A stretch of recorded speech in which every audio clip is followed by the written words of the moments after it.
Hello everyone, welcome Creative Crew.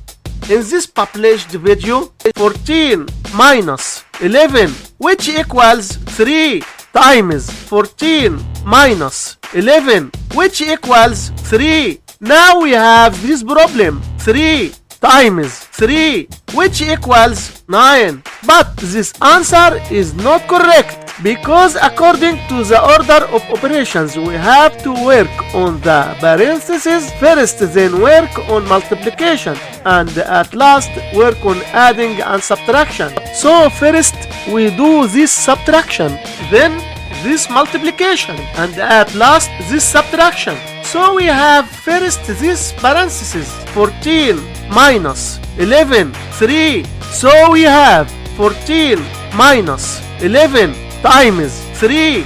Now we have one subtraction and one multiplication. We must do this multiplication first, then this subtraction. So 11 times 3 which equals 33. So we have 14 minus 33. So 14 minus 33 which equals minus 19.